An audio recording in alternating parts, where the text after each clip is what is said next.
Yes, once again, very good morning to all of you. As you know, we have started our next chapter, that is measurement of national income. As you can see, okay, NY stands for national income. Okay, full words में भी लिखा जाता है, or it is sometimes in order to save time, we use the word N, capital NY, that means national income. Okay, then yesterday we have covered that there are three methods to understand this measurement. One is production method, or the same is also called as value added method. Book में नाम दिया हुआ है value added or production, one and the same thing. Second method is income method. इसी का ही दूसरा नाम है, you can read in the book. This is also known as factor payment method या distributive share method. It means various names are there, but most popularly the name which is generally which is used in the books, that is income method, okay, which we are doing. And third method is expenditure method. ये हमारे तीन methods हैं, and we have to cover all the three. जितने हमारे हो जाएंगे, we have to otherwise cover all in the syllabus. So now we have started this income method. So according to income method, quickly I am recalling, according to income method, in national income is the sum total of all factor incomes paid to the factors in the form of rent, wage, interest and profit. Okay, this is simple definition, means whatever has been done by factors, so as a result of their services, whatever reward is given to them, when we add that reward in the form of rent, wage, interest, profit, then that summation is known as national income. Then yesterday we have started that there are three broad components. You can see in your notebook also, there are three broad components: compensation of employees, operating surplus, and next is mixed income. Okay. Out of this, yesterday we covered the first one, compensation of employees. So that is why I have not written the parts, because yesterday we have covered it. So now what was there? One line was left. I did not tell much about that. So I firstly want to cover that. So compensation of employees means that factor income which goes to labor. Employees means labor. Okay? Whether it is white collared labor or it is blue collared labor, hardly matters. All people work, any type of physical or mental work, all have to work, all get their money, income. Okay? So that is called their compensation of employees. Okay? And then we have done, there are further three parts, categories or yeah, components of compensation. What are those? First is wages and salaries in cash and kind. Second one was हमारा क्या था, employers contribution to social security scheme, and third was retirement pension. Okay. अब इसमें से एक जो first one है wages and salaries in cash and kind, वो जो cash वाला part है, please go through that line given in your book. Just read that quickly. What is written? It includes all monetary benefits like wages, salaries, bonus, dearness allowance, and commission. And next line में लिखा हुआ है, any reimbursement of business expenses incurred by the employees will be excluded from compensation of employees, so and so. I just want to clarify this thing because yesterday we could not pay attention to this. अब इसमें से आपको this point to quite clear, wages, salaries, काम के लिए जो money मिलता है cash form में. One word has come, bonus. तो bonus का क्या meaning होता है? Bonus means you can write special reward for a better performance. Whenever any employee shows some better performance, कुछ बढ़िया काम करता है, तो for his or her better performance, sometimes some additional reward is given. That is called bonus. जैसे आपने many times you would have heard Diwali bonus, तो employees को दिवाली के occasion पे bonus दे दिया जाता है. या otherwise also any, जरूरी नहीं कि सबको मिले. All employees may not be entitled to get this bonus. Quite possible those employees who are working very hard, yeah, because of those workers, the firm, the producer, the institution is getting some special benefit, किसी के काम के करके कुछ फायदा हो रहा है, तो that employee can be given bonus. Okay, तो bonus is also a kind of cash payment, पैसे ही दिए जाते हैं उसमें. One another term has come, dearness allowance. आपको पेपर में इनके मीनिंग नहीं आएंगे, you don't have to write in detail, but I am just explaining so that you should know the meaning of that term, आपकी knowledge के लिए. तो dearness allowance होता है कि जो बेसिक सैलरी होती है, जो कंपनी हमें देती है या फर्म देती है, जो भी इंस्टीट्यूशन है, तो जो बेसिक सैलरी होती है उसके साथ में कुछ percent dearness allowance, short form इसको बोला जाता है, this is called DA, dearness allowance. तो that is also offered as a part of salary. Now why is it given? If you remember last class में you have read one topic of index numbers, तो उसमें एक जगह importance में आया था cost of living. This index numbers, they help in assessing or estimating the cost of living of the people. So now what happens, over a period of time inflation increases. Most of the time prices of the commodities they increase.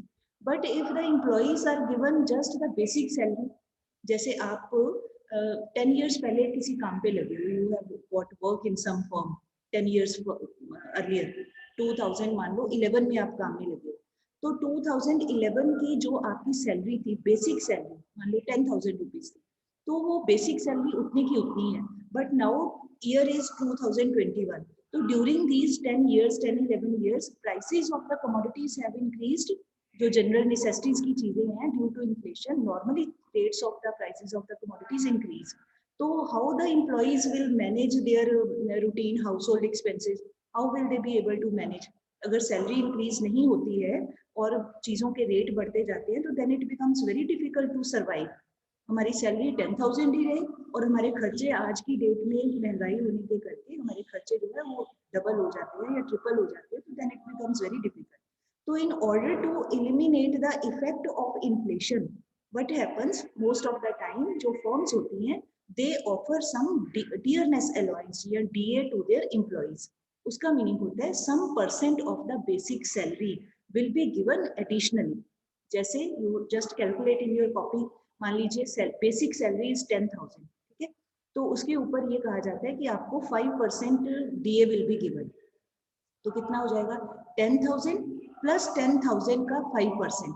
निकालिए जरा कितना आया, 10,000 plus 10,000 basic salary plus 10,000 का 5%. तो bracket में करिए 10,000 into 5/100, तो कितना हो जाएगा ये 10,000 plus 10,000 का 5%. You get 500.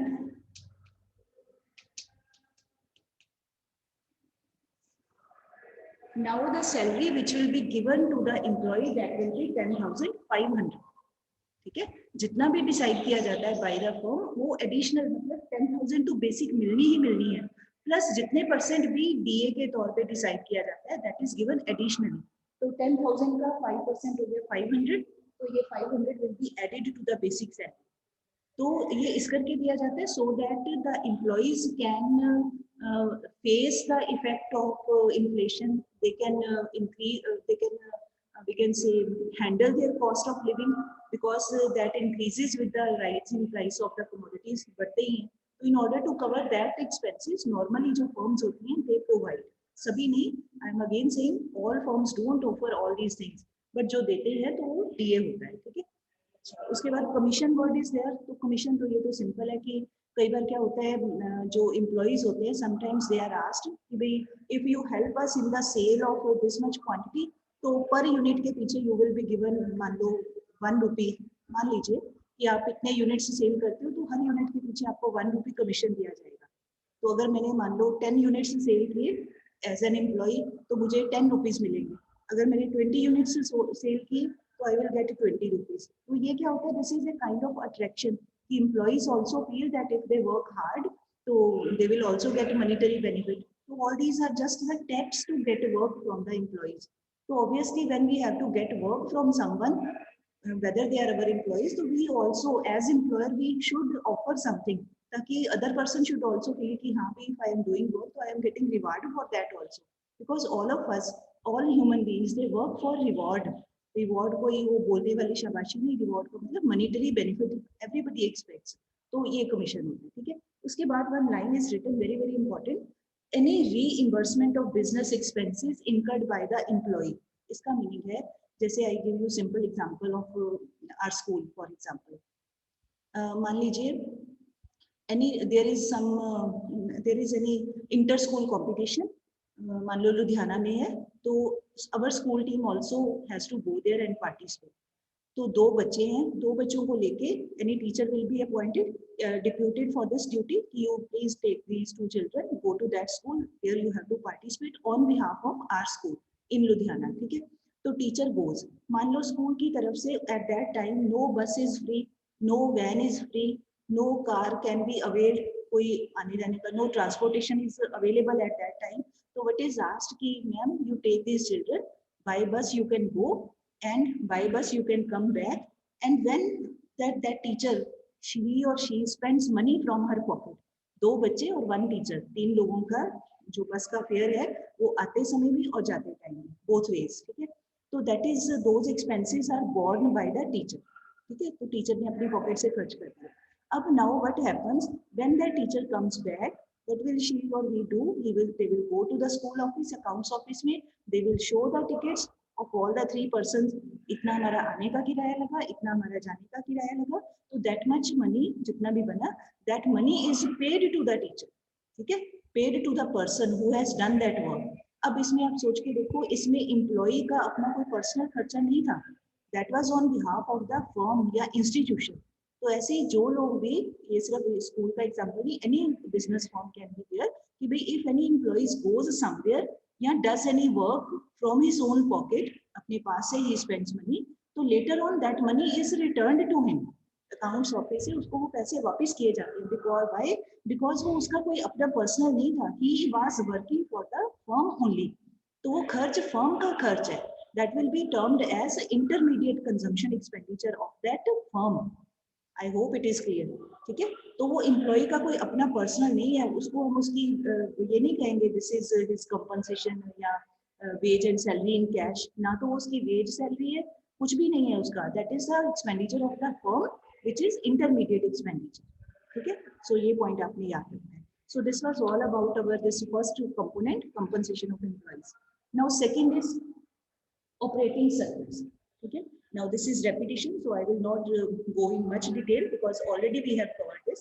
So operating surplus means it includes two parts, income from property and income from entrepreneurship, okay. So now you know very well income from property कौन सी होती है, rent, royalty and interest. ये rent, royalty and interest, these two are income from property. ये हमें अपनी wealth के ऊपर मिलती है या अपनी बनाई हुई प्रॉपर्टी के ऊपर हमें मिलता है। रेंट, रॉयल्टी मैंने इकट्ठे लिख दिया, सेपरेटली लिखना है, you can write, no problem. Rent, royalty and interest, ठीक है। और थर्ड वन है this is profit, this is called income from entrepreneurship, right. So let us come to the first one. Rent क्या होता है? As you can see, rent is that part of national income which arises from the ownership of land and buildings, ठीक है। तो land के ऊपर जो भी है, लैंड के ऊपर क्या होगा, लैंड के ऊपर बिल्डिंग्स विल बी देयर। जो बिजनेस फर्म्स हैं या प्रोड्यूसर्स हैं, कोई फैक्ट्री बना के कुछ बिल्डिंग बना के वहीं काम करेंगे ना, खुले में तो काम नहीं कर सकते, nobody can work in the open, तो कोई premises will be constructed, some building will be, plant will be constructed, तो उसके अंदर ही काम किया जाएगा। तो वो लैंड का जो भी उस लैंड को मिलना चाहिए, अब land is a passive factor, it can not demand anything on its own, तो who demands on behalf of land? Its owner, जो भी उस जमीन का मालिक होगा, that owner will ask for the rent, already told, ठीक है। तो अब वो जो ओनर है उसको जो रेंट मिलता है for giving his land, for giving the right to use his land, तो दैट इज कॉल्ड रेंट। मतलब ये we should keep in mind कि all producers, all firms, they do not have their own land, सबके पास अपनी land नहीं होती है, तो then they have to use land, they have to take on rent, किराए, सबके पास अपने घर नहीं है तो लोग किराए पे लेते हैं ना, रेंट पे घर लेते हैं। तो ऐसे ही जो फर्म्स होती हैं या फैक्ट्रीज होती हैं, तो अपनी लैंड ना हो, काम स्टार्ट करना तो किराए पे जमीन ले लेते हैं, किराए पे बनी हुई फैक्ट्री ले लेते हैं, किराए की बिल्डिंग ले लेते हैं, तो उसके लिए रेंट देना पड़ेगा, जो भी मार्केट रेट पे चल रहा हो, ठीक है। अब एक होता है, one other line is written rental income. Rental मतलब that income which arises out of rent, rent को ही रेंटल इनकम कह सकते हैं। तो it includes both actual rent as well as imputed rent. Actual rent क्या होता है? Rent of let out land, and imputed rent, rent of self occupied properties. Nothing to worry, सुनने में these words seem to be very heavy but very simple and interesting. Actual rent, actual rent का example है, आप अपना example लीजिए, मान लो आप कोई प्रोड्यूसर हो, आपकी फैक्ट्री है, तो आपने किसी जगह बिल्डिंग फैक्ट्री की कोई किराए पे ले ली and you have started your work there. तो हर मंथ मान लो आपने पहले डिसाइड किया था कि 10,000 रुपीज रेंट देना है, बड़ी बिल्डिंग है तो 10, जो ऑलरेडी डिसाइडेड है as per the agreement between you and the landlord, जो भी डिसाइड हुआ, तो मान लीजिए 10,000 rupees were decided to be given as rent, तो that 10,000 will be known as actual rent. ठीक है, यू आर पेइंग, आप किसी की जमीन को, बिल्डिंग को यूजिंग, यू आर यूजिंग, तो you have to pay, so that those 10,000 rupees will be known as actual rent, ठीक। असल में ही हम लोग दे रहे हैं। ऑन द अदर साइड, अब नाउ सोच के देखिए, इमेजिन ए सिचुएशन कि अब आपकी अपनी लैंड, अपनी जमीन है, उसके ऊपर बिल्डिंग आपने बना ली हुई है, आपके अपने पैसे खर्च हुए, आपने अपनी बिल्डिंग बनाई। Now you are the wholly solely, you are the owner of that building, ठीक। Now do you have to pay rent to anyone else? Tell me, anybody can unmute and tell. You have your own land, उसके ऊपर you have constructed your own building, factory building. Now are you supposed to pay rent to any other person? No. No. No, ठीक है, हमें किसी को नहीं देना पड़ेगा। क्यों नहीं देना पड़ेगा? क्योंकि हमारा अपना ही रिसोर्स था, अपने ही पैसों से हमने आप ही बिल्डिंग बना ली। We have done everything on our own. किसी आउटसाइडर से हमने कुछ किसी की फैसिलिटी नहीं ली है। तो when we don't take any facility from outsider, so there is no need to give any money to outsider also. Simple logic थी। But on the other side, in economics, in this income method, what is done कि अब वो जो जितनी जमीन हमने use कर रही है, जो बिल्डिंग बनाई हुई है, कि अब now we have to imagine कि in case we would not be having that building, we would not be the owners of that building, then we were supposed to get that land on rent. अगर अपनी ना होती तो then we had to take that land या building on rent. काम करना तो लेना तो पड़ेगा ही। तो then we were supposed to pay rent to someone else. अगर अपनी ना होती, अगर वो लैंड या बिल्डिंग वाला रिसोर्स अपना ना होता, तो then we were supposed to use that land या building which is owned by someone else. So then in that case, we the tenants, जो किराएदार है, we had to pay rent to someone else. But now since that land या building belongs to us, our own resource, now we have to imagine that rent is being given to us. We ourselves, we are giving that rent to our own selves. अपने आप को ही rent दे रही है, ठीक है। मान के चलना, if you remember in last class you have read about एक लेसन हमने किया था, cost of, concepts of cost. तो उसमें एक टर्म आया था, वो था हमारा एक्सप्लिसिट कॉस्ट और इम्प्लिसिट कॉस्ट, है ना। तो उसमें यू हैव रेड कि एक्सप्लिसिट कॉस्ट वो होती है that payment which is to be made to outsiders for buying, for getting resources from them, raw materials from them. On the other side, implicit cost वो होती है which is the cost of the self-employed, self-owned resources. तो अब यहाँ पर ये जिसकी हम बात कर रहे हैं लैंड बिल्डिंग, वो हमारा अपना ही रिसोर्स है। Now we have to see कि हम अपने आप को ही रेंट दे रहे हैं, ये मान के चलना है। कितना रेंट दे रहे हैं? That is to be imputed. The word is used here, imputed. तो imputed का मीनिंग है कि at the market rate, हमने ये मान के चलना है कि अगर इतनी जमीन मेरे पास ना होती, तो अगर मैं मार्केट से, बाजार में किसी से प्रॉपर्टी, कमर्शियल प्रॉपर्टी लेता, तो मुझे इतना रेंट देना पड़ना था। मार्केट में ये रेट चल रहा है। तो अब हमने इमेजिन करना है कि at the same market rate we are paying that rent to our own selves. Why? Because we are the owners of that land resource. हमारा ही था, तो हमें ही वो बेनिफिट मिलेगा या मिलना चाहिए। उसका नाम क्या रखेंगे? Imputed rent. Means that rent which is calculated at the market rate. अगर मार्केट में उतनी जमीन का किराया ऑन एन एवरेज 10,000 चल रहा है, तो इसका मतलब आप वो 10,000 का जो रेंट है you are giving to your own self. अगर मार्केट में वो जमीन बड़ी मेन रोड के ऊपर है, हाईवे के ऊपर है, बड़ी महंगी है, लाख रुपए किराया है, तो इसका मतलब 1 lakh of rupees you are giving to your own self as rent. हम अपने आप को ही दे रहे हैं, ठीक है। तो रेंट में दोनों तरह के रेंट को लेना है। एक तो कि if actually we don't have anything, any land, तो then certainly we have to give to someone else. That is to be taken in consideration. Along with that, if we have our own building या land, तो उसके ऊपर भी जो rent है we have to give to our own selves. तो उसीलिए word is written, you can read the word rent of self occupied properties. अब वो सेल्फ ऑक्यूपाइड प्रॉपर्टी का मतलब जैसे हमारा अपना घर है, तो हम अपने आप को ही रेंट दे रहे हैं, किराया दे रहे हैं। फैक्ट्री की बिल्डिंग अपनी ही जमीन पे बनी है, तो उसका किराया हम अपने आप को दे रहे हैं। तो वो सेल्फ ऑक्यूपाइड मतलब जो हमारा ही रिसोर्स था, we are using that resource, हम ही उसको ऑक्यूपाई कर रहे हैं। ऑक्यूपाई मतलब यूज कर रहे हैं, उसके ऊपर रह रहे हैं, काम कर रहे हैं। वी हैव ऑक्यूपाइड दैट, तो उसका कैलकुलेट करना है इम्प्यूटेड रेंट। और अगर हमारे पास लैंड नहीं है, बिल्डिंग नहीं है, then तो certainly we are using the land या building of someone else, so then we have to normally pay the rent, जिसके लिए नाम लिखा हुआ है actual rent. तो both types of rents are to be included in this rent as a part of operating surplus. Then second is royalty. ये simple है. Royalty का meaning होता है income received from granting leasing rights of subsoil assets. Leasing rights of subsoil. Subsoil means those resources which are found beneath the surface of the earth. Beneath मतलब नीचे, underground. तो underground तो फिर एक ही चीज होती है, minerals ही होते हैं. कोयला हो सकता है, आयरन ओर हो सकता है, मैंगनीज हो सकता है, या किसी जमीन के नीचे क्रूड ऑयल हो सकता है, पेट्रोलियम हो सकता है, कुछ भी हो सकता है. अगर है तो अब अगर है वो मिनरल हमारी जमीन के नीचे, तो but we don't have the technical expertise and machinery.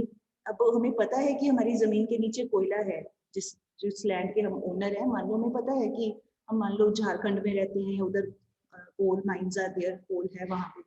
तो अब now we know that below this earth, under the surface of this earth, there is coal.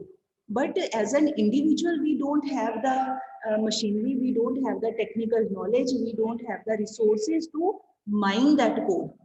अकेले आदमी के तौर पे हम नहीं निकाल सकते. तो हम क्या कर सकते हैं in that case कि कोई कंपनी है जो इसी काम को करती है, उसके पास बहुत हैवी मशीनरी है, माइनिंग करने वाली कोई कंपनी है, तो वो कंपनी को हम कह सकते हैं भाई ठीक है जी, आप यहाँ से अपना कोल निकालो, ठीक है, और मुझे उसके बदले में जितना कोल आप निकालोगे, क्योंकि वो मेरी जमीन के नीचे है तो मुझे भी कुछ मिलना चाहिए, ठीक है, तो मुझे उसके लिए बदले में रॉयल्टी मिलनी चाहिए. तो वो डिसाइड कर लेते हैं भाई कितनी क्वांटिटी है तो उसके बदले में कितने परसेंट की रॉयल्टी होगी. That is decided. वो that depends upon the agreement between the two parties. कितनी रॉयल्टी देनी है, 1%, 2%, 25%, 50%, जितनी भी है, वट एवर. तो वो कहलाता है हमारे लिए रॉयल्टी. तो again now you see royalty emerges from the ownership of land. क्योंकि जो मिनरल्स हैं, सब सरफेस जो चीजें पाई जाती है तो वो जमीन के नीचे ही होंगी. तो इसका मतलब firstly we have to be the owner of land. तो इसका मतलब हो गया कि चाहे कोई सामान लैंड के ऊपर है, तो लैंड के ऊपर तो बिल्डिंग्स, घर, बिल्डिंग, कमर्शियल बिल्डिंग कुछ भी हो सकती है, चाहे लैंड को ऊपर से यूज कर रहे हैं और नीचे से यूज कर रहे हैं. सीधे सीधे वर्ड्स में बड़ा आसान तरीका समझने का, ठीक है. लैंड रिसोर्स के जब हम मालिक हैं तो उस लैंड के ऊपर चाहे कुछ काम करके फायदा कमाएं, चाहे उस लैंड के नीचे जो रिसोर्सेज है उससे हम फायदा कमाएं, वो हमें ही मिलना चाहिए, because we are the owners. I hope it is clear, ठीक है. तो दैट इज रॉयल्टी. तो इसको फिर ये बोल दिया जाता है रेंट रॉयल्टी. क्या है ये? Income from property. Land asset का ओनर होने के बदले में this income is getting generated. Next is interest. अब इंटरेस्ट का मीनिंग क्या होता है? Interest means that income which is received for lending funds to a production unit. Production unit मतलब फर्म, कोई कंपनी, कोई जो प्रोड्यूसिंग प्रोडक्शन का एफर्ट कर रही है किसी भी फर्म को, व्हेन वी प्रोवाइड लोन्स. तो again who is going to ask for interest? The person, the owner who is having that financial resource. ठीक है. अपने आप तो पैसे, मनी अपने आप नहीं कहेगा कि मुझे इंटरेस्ट चाहिए. किसी के पास बहुत मनी है तो अपने आप मनी कुछ नहीं बोलता है. कौन बोलेगा उसके बिहाफ के ऊपर? The owner. ठीक. तो अच्छा, अब नाउ इमेजिन आपके पास काफी कैपिटल है, you are a resourceful person, तो मनी है आपके पास. अब आपके पास पड़ा है, you are not using that money, you don't want to start any work. आप इतना रिस्क नहीं उठाना चाहते हैं, you are not very we can say adventurous, करना नहीं चाहते हैं कोई काम, but you want to make use of your money. आप उसका फायदा उठाना चाहते हो, but you don't want to be an entrepreneur. ठीक है, वो रिस्क नहीं आप उठाना चाहते. तो now what can you do? अब you have one option, you can lend your money. You can give that money as loan to someone else. Lend मतलब उधार देना. ठीक है, तो आप अपने पैसे उधार दे सकते हो किसी को, तो बदले में आप फ्री में तो आप नहीं लैंडिंग करेंगे. एनी रैशनल पर्सन, ये भी मान के चलना है, रैशनल वर्ड लास्ट ईयर हमने बहुत यूज किया, तो रैशनल का मतलब that person who is able to think about his profit. मुझे किस काम को करके फायदा होगा इकोनॉमिकली, अगर मेरे अंदर ये समझ है तो that means I am a rational person. तो आप एक रैशनल पर्सन है, आप फायदा कमाना चाहते हैं. ठीक है, तो कॉमर्स का मतलब ही है फायदा कमाना. तो आप अपना मनी किसी को यू आर लेंडिंग, तो बदले में you will receive some interest. तो वो इंटरेस्ट बन जाएगी आपकी फैक्टर इनकम. कौन से फैक्टर की इनकम? आपके पास जो कैपिटल था, मनी था, उसके बदले में मिलने वाली इनकम मिलेगी आपको, क्योंकि आप एक लाइव फैक्टर है, ह्यूमन बीइंग है, तो ऑब्वियसली ओनर तो ह्यूमन बीइंग ही होगा. तो वो जो कैपिटल के बदले में हमारी इंटरेस्ट के तौर पे हमारी जो income is getting generated, that will come to the person who is owning that capital. तो इस करके owner of capital receives which factor income, he or she receives interest factor income, उसका नाम है इंटरेस्ट। ठीक, अच्छा, अब ये इंटरेस्ट क्या है, actual interest as well as imputed interest. Again वही जो ऊपर पहले किया था हमने। एक्चुअल इंटरेस्ट का मतलब होता है,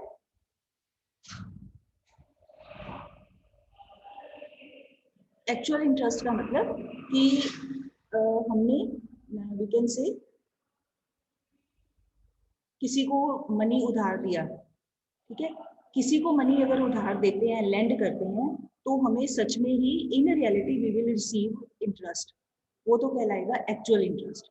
आपने 1 लाख रुपीज किसी को उधार दिए, बदले में आपको 2000 रुपीज का इंटरेस्ट मिला, तो 2000 रुपए will be known as your actual interest जो आपको मिलेगा, ये actual interest. On the other side, अब आपने किसी को उधार नहीं दिया, you have not lent that money to anyone else, अब आपने अपना ही कोई काम स्टार्ट किया था, उसी में वो मनी को यूज कर लिया। अब आपने अपना रोल चेंज कर लिया, you started your own firm, अपना कुछ बिजनेस स्टार्ट किया, अपना कुछ भी एनीथिंग यू हैव स्टार्टेड, अपना कुछ प्रोडक्शन का काम स्टार्ट किया अपनी फैक्ट्री में, तो आपने वो 1 लाख रुपए अपने आप को ही दे दिए। जो बाहर से लेना था वो तो ले लिया, आपको थोड़े से पैसे कम पड़ रहे थे मान लो, तो you have utilized those 1 lakhs of rupees जो आपके अपने पर्सनल सेविंग के थे, you have used that interest. ठीक, तो अब now again we have to imagine कि had I not been able to have my own 1 lakh of rupees, then certainly I would have to borrow from someone else, तो मुझे उसको rent देना पड़ना था, इंटरेस्ट देना पड़ना था। Now I am using my own capital, I am using my own finance या money, तो now that interest should also come to me। तो आपको वो जो 1 लाख आपने अपने काम में अपने ही पैसे यूज कर लिए, तो उसके बदले में जो मार्केट रेट के अकॉर्डिंग मान लो 2000 रुपीज इंटरेस्ट बनता है, अगर जो भी मार्केट का रेट चल रहा होगा भाई जितने परसेंट का भी है, तो उसके अकॉर्डिंग सपोज 2000 रुपीज इंटरेस्ट का बनता है, तो now those 2000 rupees will come to you, that will be known as imputed interest. Am I clear?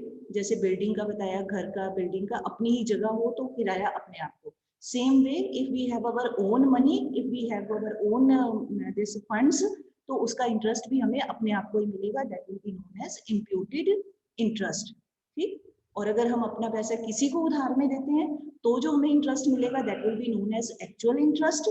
अगर हम अपने पैसे को अपने ही काम में यूज कर रहे हैं, तो जो इंटरेस्ट हमें मिलना चाहिए था, क्योंकि अगर वो ना होते तो हमें किसी से उधार लेने पड़ने थे, हमें 2000 रुपीज इंटरेस्ट देना पड़ना था, अब हम किसी को नहीं दे रहे, हम अपने आप को ही दे रहे हैं। क्यों? क्योंकि हम ही मालिक थे, हमारे पास ही वो मनी था, तो that will be known as imputed interest. ठीक है, अच्छा, अब उसके बाद नाउ नीचे you can take mark 2 lines. अब इस इनकम में इन आवर कंट्री 2 चीजों को के इंटरेस्ट को इंक्लूड नहीं किया जाता है इन the calculation of this national income by income method. वो 2 आइटम्स कौन सी हैं जिसको इंटरेस्ट नहीं माना जाता है? One is interest paid by the government on public debt and interest paid by consumers, such as interest is paid on loans for taking for consumption purpose। मतलब simple words में, कई बार क्या होता है, गवर्नमेंट भी लोगों से, आगे we will do one chapter, budget lesson आएगा उसमें ये आएगा डिटेल में, तो sometimes government also borrows money from the people of the country. ठीक है, तो जो borrowing is done by the government from the public of the country, that is called public borrowing और पब्लिक डेट। तो अब वो जो गवर्नमेंट है उसको लोगों को इंटरेस्ट देना पड़ेगा, क्योंकि उधार में फ्री में कोई, चाहे पब्लिक हो कुछ भी हो, कोई किसी को फ्री में नहीं देता है। तो गवर्नमेंट हैज टू, या government is bound to pay interest to the public from whom they have got the money, उधार लिया है जिससे। तो वो जो इंटरेस्ट है that is not included in the calculation of national income, ये हमने अज्यूम करके चलना है। ठीक है, तो that is called interest on public debt, तो that interest is not to be included. Number second, कई बार क्या होता है कि जो कंज्यूमर्स होते हैं, जैसे we people, we borrow money from bank, और उस बोरोड मनी से हम अपने घर का कोई कंजम्पशन एक्सपेंडिचर कर लेते हैं, अपने घर का कोई पर्सनल काम कर लेते हैं। नाउ द थिंग इज कि we have not used that those borrowed funds for any productive purpose. Unproductive काम के लिए लिया हमने, लोन ले लिया, बैंक से लोन लेके घर पे मान लो किसी की मैरिज करनी है, बच्चों की मैरिज है, वो उस पे, या कोई कोई पाठ रखवाना है उस पर खर्च कर लिया, कोई रिलेटिव्स को बुला के गृह प्रवेश का फंक्शन कर लिया। So many things are there in society, household activity, कितने खर्चे करते हैं हम लोग। तो हमने अपने किसी घर के पर्सनल काम के लिए we use that money which was borrowed by us. तो इंटरेस्ट तो हमें देना पड़ेगा obviously, but that is not included in the calculation of national income. Free में तो कोई नहीं देगा, ना बैंक ना कोई और person, that should be clear. But उसकी जो वैल्यू है that is not to be included in national income.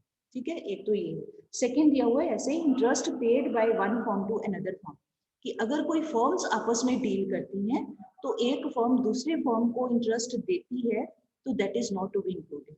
ठीक है, ये क्यों नहीं इंक्लूड करते हैं? Because in our country central statistical organisation, they calculate the national income, all this assessment is done by them. तो उन्होंने जो रूल्स एंड गाइडलाइंस बनाए हैं उसके अकॉर्डिंग ही we have to study these methods. अपनी ओर से हम कुछ प्लस माइनस नहीं कर सकते कि अपनी मर्जी से कर दें। तो as per the guidelines these are not to be included in the calculation of national income, so they are avoided, इनकी स्टडी नहीं की जाती। ठीक, but we should know the meaning. तो भी जो फर्म्स का आपस में लेन देन है उसका जो इंटरेस्ट है वो नहीं लेना। ऐसे कंज्यूमर्स जो उधार लेके अपने घर के कंजम्पशन पर्पसेस के लिए यूज कर लेते हैं उसके इंटरेस्ट को कैलकुलेट नहीं करना है। सिमिलरली जो गवर्नमेंट ने लोगों से बोरो की थी पब्लिक डेट्स के तौर पे, पब्लिक डेट या पब्लिक बोरिंग, उसके इंटरेस्ट को भी इंक्लूड नहीं करना है। ठीक है जी, so this was all about our interest. Now very less, hardly 3 minutes are left, so I am just going to tell the next heading. Details will be done tomorrow, क्योंकि अभी फिर बात नहीं पूरी हो पाएगी।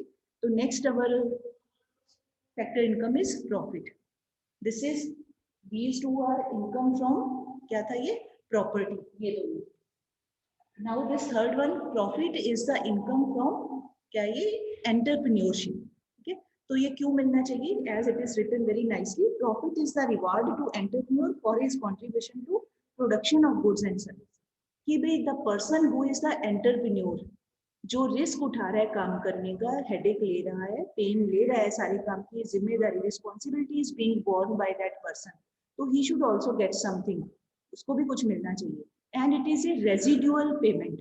रेजिडुअल का मतलब कि जो एंटरप्रेन्योर है, after making payment of wages, salaries, after making payment of rent, royalty, interest, after making all the payments, whatever is left, that is known as profit. That is why it is known as residual income. Residual होता है बचा हुआ, शेष बचा हुआ। तो कहाँ से बचा हुआ? After making all the payments. Okay. So with this, I want to conclude here. Rest we do tomorrow. Thank you all for being present and listening attentively. Right, Vijay? Thank you. I am going to stop the recording now.